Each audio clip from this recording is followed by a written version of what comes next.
할렐루야, 우리 주 예수 그리스도 이름으로 교우 여러분에게 문안드립니다. 오늘은 강림절 제3주입니다. 오늘 말씀의 제목은 독사의 자식들아입니다. 성경 본문은 스바냐 3장 14절에서 20절, 이사야 12장 2절에서 6절, 빌립보서 4장 4절에서 7절, 누가복음 3장 7절에서 18절의 말씀입니다. 오늘은 누가복음 3장 7절에서 18절에 있는 말씀을 가지고 말씀을 나누도록 하겠습니다. 사랑하는 교우 여러분, 하나님께서 진노하시는 이유는 무엇일까요? 흔히 착한 사람이 화내면 무섭다라고 하죠.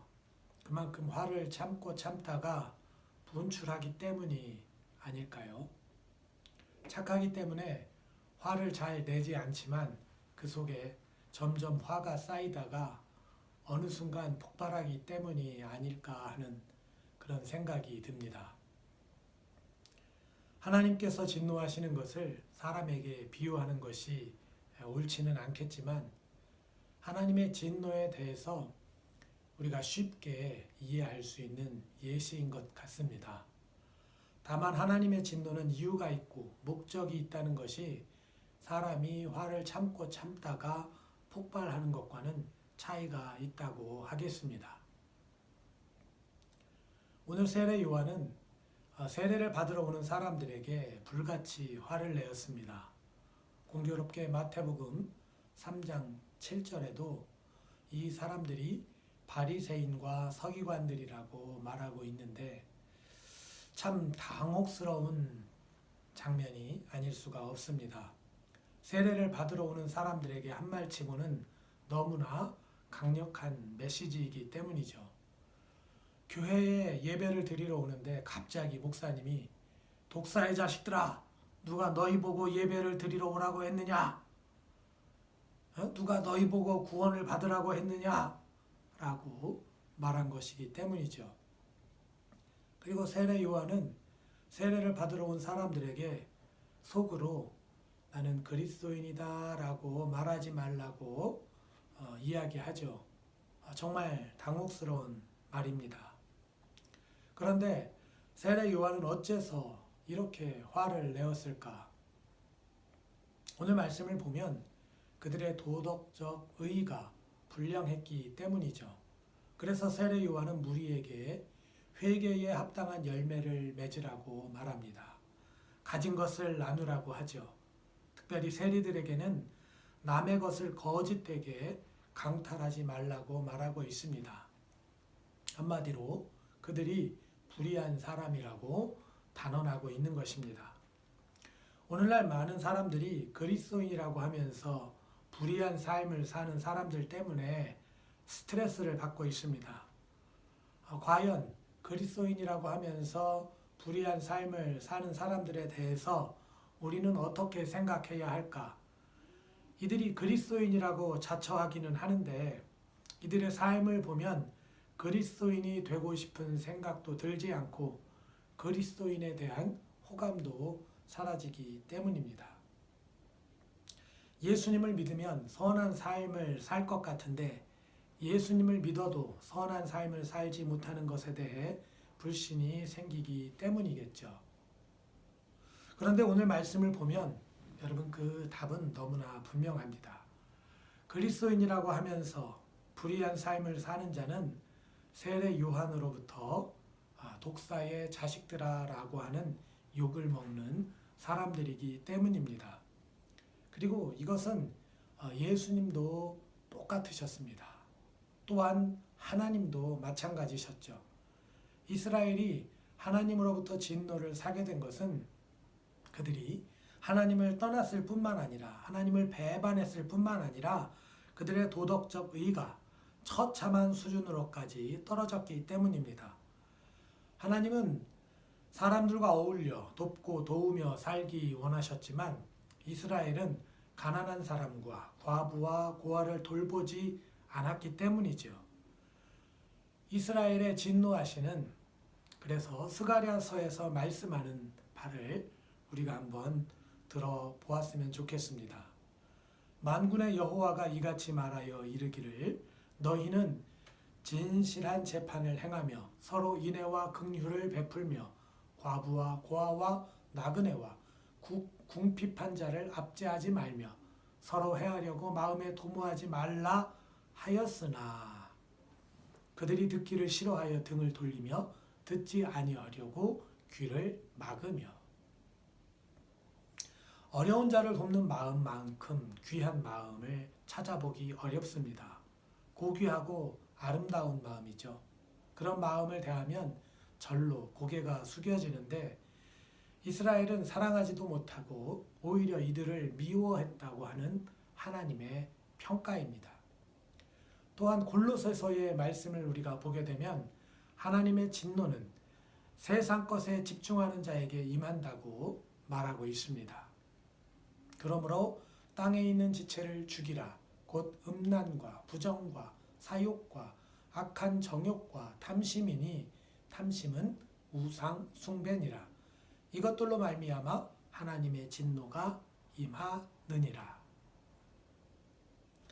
세례 요한이 이처럼 세례를 받으러 오는 자들에게 불같이 화를 내었던 것은 당시 이스라엘 사람들의 영적이고 육적인 그 상태를 꿰뚫어 보았기 때문인 것입니다. 그런데 우리는 마태복음 23장에서도 동일하게 화를 내고 계신 예수님을 목격하게 되는 것이죠. 바리새인과 서기관들에게 진노하는 모습입니다. 바로 화 있을진저 외식하는 서기관과 바리새인들이여로 시작되는 이 말씀 속에서 7번이나 진노하는 그런 대목입니다. 신앙인으로 최고의 정점에 서 있는 자들에게 진노하시는 그 모습을 통해서 우리는 외식이 신앙생활에서 얼마나 경계해야 하는 요소인지 깨닫게 되는 것이죠. 그런데 이 외식은 사실은 믿음이 없으면서 믿는 척 했다는 정도로 이해하면 말씀을 정확히 이해했다 할 수 없습니다. 왜냐하면 사람들이 진실한 믿음 생활을 하다가도 외식에 빠져버리기 때문입니다. 지난주에 나눈 이야기지만 세례 요한이 회개를 선포하고 세례를 주는 사역을 할 때 유대교의 신앙은 정점을 찍고 있었기 때문입니다. 종교적으로는 나무랄 데가 없었습니다. 그런데 이들은 세례 요한으로부터 또 주님으로부터 그리고 하나님으로부터 진노를 사는 신앙생활을 하고 있었기 때문이죠. 그래서 이 외식은 겉모양이 번드르르해졌을 때, 풍요롭고 번성하고 평화로울 때 더욱 스스로를 살피고 주의해야 하는 요소인 것입니다. 이스라엘 사람들은 나라를 잃고 또 하나님의 성전이 파괴되고 그래서 타향으로 포로로 끌려가면서 진지한 묵상 가운데 이런 불행과 고통의 원인이 하나님을 배신했던 것임을 자각하게 되었습니다. 그래서 하나님 앞에 무릎을 꿇었죠. 그리고 자신들을 신앙적으로 개혁하기 시작했습니다. 그랬던 사람들이 이제 세월이 흐르고 고국으로 돌아와 성전을 짓고 종교의 모양을 갖추어 가면서 오히려 외식으로 흘러갔던 것입니다. 그 외식이 사람들 사이에 주류가 되었죠. 그래서 이렇게 외식에 빠진 모습을 보면 세례 요한이 또 주님이 그리고 하나님이 진노하고 계신 것입니다. 그런데 이런 모습은 오늘 우리들과 너무 닮았다는 평가를 하게 됩니다. 여러분, 세상 사람들 누가 뭐라고 해도 대한민국의 발전의 동력은 예수 그리스도이십니다. 우리나라 사람들의 선한 정신과 마음은 보존하고 거짓되고 잘못된 가치관들을 복음이 심어준 그 가치로 인해서 개혁될 수가 있었고 또 오늘날 자유대한 세상을 이끌어 왔습니다. 그리고 복음의 전파와 함께 열정적이고 적극적인 삶의 개혁을 지난 100년간 이루어 왔습니다. 그렇게 복음이 전파되고 교회의 보응을 이루어 우리나라 어느 곳에나 교회가 세워지게 되었고 신학교도 교단마다 세워지는 그런 세상이 되었습니다. 너무나 신학교가 많아 이제는 그 신학생 수를 제한해야 한다고 하는 것을 고민하는 그런 시점이 되었죠. 각종 기독교 단체가 넘쳐납니다. 방송 또 언론, 기독교 영향력, 우리나라 곳곳에 미치지 않는 곳이 없죠. 그런데 이렇게 기독교는 완전해졌는데 사람들의 평가는 기독교에 적대적이죠. 여러분 어째서 이런 현상이 일어나게 되었을까요? 교회가 세상으로부터 핍박을 받는 곳이기 때문에 이런 일이 일어나게 되었을까요? 물론 기독교가 가진 가치가 세상 사람들이 담아내기에 어려워서 핍박을 받기도 했습니다. 그런데 많은 이들이 이런 말씀을 방패로 삼고 이곳에 숨고 있죠. 그런데 여러분, 신실한 신앙인은, 신실한 그리스도인은 그들의 삶이 사람들에게 감동을 주고 영감을 주며 경외감을 불러일으켜서 믿지 않는 자들의 삶에 영향을 미치는 고귀한 것이었습니다. 그래서 세상으로부터 칭찬을 받아왔죠. 그것이 바로 생명력 넘치던 신앙인들의 모습이었습니다. 그런데 오늘 우리들이 과연 칭찬을 받는 삶을 살고 있는지를 되돌아보면 결코 그렇지 못한 것 같습니다. 이런 진단은 우리들이 세례 요한과 예수님과 하나님이 싫어하는 외식적인 신앙생활에서 찾아야 한다고 하는 것이 오늘 저희의 생각입니다. 오늘날 많은 사람들이 교회 중심으로 신앙생활을 하고 있는데 이 부분이 우리를 외식의 함정에 빠뜨리고 있는 것은 아닌지 되돌아보아야 할 것입니다. 이것을 조금 다르게 풀어보겠습니다. 저는 이 외식을 율법주의라고도 이해합니다. 성경에서 이 율법주의의 모습은 예수님께서 가장 경계하시던 모습이었고 사도 바울에 의해서 적극적으로 표현되었고 주의를 주던 것입니다. 많은 분들이 이 주제를 가지고 신학적인 논쟁을 하고 있는 것으로 압니다. 그런데 저는 신학적인 논쟁을 떠나서 이 주제를 우리 실생활에서 적용해 보았습니다. 그러면서 율법주의의 민낯을 보게 되고 율법주의가 오늘 우리 가운데에 어떻게 나타나고 있고 어떤 폐해를 일으키고 있는지를 생각해 보게 되었습니다. 법이라고 하는 것은 지키기 위해 존재하는 것이 아니라 많은 사람들이 어울려 살기 때문에 사람들의 생활을 조율해서 그 공동체가 가지고 있는 선을 이루어 가도록 하는 최소한의 장치입니다. 한마디로 홍익인간이라고 하겠습니다. 널리 인간을 이롭게 하는 것이죠. 그런데 성경의 율법은 사람들 사이만이 아니라 근본적으로 하나님과의 관계가 우선이라고 하는 것을 전제하죠. 하나님과 관계를 바로 세우는 것이 세상에 이롭다, 유익하다라고 말하는 것입니다. 정말로 중요한 성경의 가치죠. 하나님을 전제하고 그리고 나서야 사람들 사이의 문제를 다루고 있기 때문인데요. 이 부분을 여러분도 깊이 묵상하신다면 큰 유익이 있으리라고 생각을 합니다. 그런데 율법주의라고 하는 것은 이 법을 오해하는 것입니다. 법의 목적과 효용이 아니라 법 자체를 신성시하고 법을 지키는 데에 가장 큰 목적을 두는 것이죠.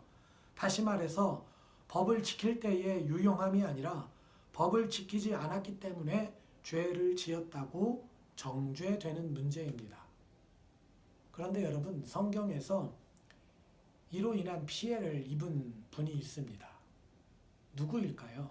바로 예수님입니다. 예수님은 율법의 정신을 실천하는 모범을 보여주시는데 종교 지도자들은 예수님께서 법을 어겼으니 죽어야 한다고 소리쳤습니다. 예수님은 율법의 정신, 즉 하나님을 사랑하고 인간을 사랑하고 계시는데 사람들은 그 디테일과 절차에 문제가 있으니 죽어야 한다고 정죄한 것입니다. 그런데 이와 같은 율법주의의 문제가 왜 일어나겠습니까? 많은 이유들이 있겠지만 사람들이 이 법을 악용하면서 발생했습니다. 이 법을 다루는 자들이 자신들의 이익을 보호하는 데 악용했기 때문이죠. 예수님을 율법으로 흠을 잡은 것은 예수님이 당시 종교 지도자들의 권위를 실추시키고 또한 그들이 가지고 있었던 그들이 누리던 이익을 침해했기 때문입니다. 하나님의 법을 사람들이 관장하고 자신들의 이익을 위해 악용하면서 이런 안타까운 일이 벌어지게 된 것이죠. 그래서 이것이 법이요 하면서 법으로 문제를 해결하려고 합니다. 그러면 여러분 옴싹달싹 할 수가 없습니다. 법이기 때문입니다. 오늘날 많은 곳에서 법을 들이대고 있죠. 정말 칼 같은 잣대입니다. 그래서 인간미가 사라지고 있습니다. 그런데 비단 세상만 그런 것이 아니라 교계도 똑같습니다. 역시 이것이 법이요 하고 들이대는 것이죠. 할 말이 없습니다. 법이기 때문입니다. 교회의 법은 하나님 나라를 이루어 가야 하는 역할이 있는데 하나님 나라의 영광을 가리고 있으니 참으로 딱한 노릇입니다. 그런데 돌아보면 이것이 바로 율법주의에 빠진 모습이죠. 교회에도 알게 모르게 너무 법이 많아졌습니다. 그 법은 하나님을 사랑하고 우리의 이웃을 사랑하는데 유익이 되어야 하는 법이어야 하고 그 기쁨을 누리도록 해야 하는데 우리가 교회의 법을 지키지 않으면 죄를 지은 것 같은 생각에 잠기게 만들고 있습니다. 예를 들어서 주일 예배에 한번 빠지면 11조를 드리지 않으면 교회에 헌신하지 않으면 죄를 짓고 있는 것 같은 생각에 빠져들게 하는 것입니다. 교회의 조직과 법은 우리가 주님을 통해서 하나님 앞에 진실한 신앙생활을 하는데 유익이 되고 그 기쁨을 누리도록 인도해야 하는데 교회의 조직과 법을 꼭 지켜야 하는 율법주의가 되도록 조장하는 것입니다. 믿음 생활을 하려면 교회에 가야 하고 예배를 드리고 또 11조를 바쳐야 하고 더 나아가 교회의 부서에 편제돼서 봉사해야 하는 것입니다. 이것을 안 하거나 비판하면 그것이 죄를 짓는 것이라고 생각하게 합니다. 여러분 그렇지 않다고 생각하시는지 모르겠지만 제가 실생활을 통해 말씀을 해석할 때 이것이 바로 율법주의입니다. 그래서 많은 이들이 외식에 빠지게 되죠. 신앙생활에 유익이 있든지 없든지 죄짓지 않는 신앙생활을 하게 하는 것입니다. 예수를 믿음으로 그 의가 성숙해지지는 않았는데 교회의 열심인 신실한 신앙인으로 보여지기만 하는 것이죠. 여러분 물론 교회는 중요합니다. 그러나 외형적 교회가 아니라 각 사람이 주님의 전이 되어져서 그리스도의 장성한 분량을 이루는 교회가 되어지는 것이 가장 중요한 것이죠. 사랑하는 교우 여러분, 어째서 사람들이 외식하는 자, 율법주의에 빠진 자가 될까요? 이제 여러분이 여러 가지로 대답하실 수 있겠지만 오늘 제가 드리는 결론은 하나님을 누리지 못하기 때문이다입니다. 지난주 나눈 말씀에 이스라엘이 400년, 즉 신구약 중간기에 선지자가 없었던 것은 하나님께서 침묵하셨기 때문이라고 하지만 저는 그 시기 동안 이스라엘 사람들이 하나님을 누리지 못했기 때문이라고 해석하게 됩니다. 지금도 살아계시고 어제도 또 내일도 역사하시며 함께 하시는 하나님을 깨닫지 못한 것이죠. 지금 내가 하나님을 알면, 하나님을 깨달으면, 그래서 지금 나를 살피시는 하나님을 누리면 외식할 수도 또 율법주의에 빠질 수도 없습니다. 세례 요한이 불같이 진노했습니다. 독사의 자식들아 라고 말이죠. 그러나 이것은 화를 낸 것이지만 회개하라는 하늘의 음성입니다. 회개하고 자신의 뒤에 오시는 예수님을 만나라는 그런 말씀으로 저는 해석하고 싶습니다. 오늘 우리가 죄와 사망의 그늘, 또 외식과 율법주의의 함정에 빠진 것을 고백하면서 주님을 만나기를 소망하라는 메시지 말이죠. 나는 물론 너희에게 세례를 베풀거니와 나보다 능력이 많으신 이가 오시나니 나는 그의 신발끈을 풀기도 감당하지 못하겠노라. 그는 성령과 불로 너희에게 세례를 베푸실 것이요 손에 키를 들고 자기의 타작마당을 정하게 하사 알곡은 모아 곳간에 들이고 쭉정이는 꺼지지 않는 불에 태우시리라. 그러므로 사랑하는 교우 여러분, 주님을 만나는 누리는 은혜와 복이 가득하시기를 축원합니다.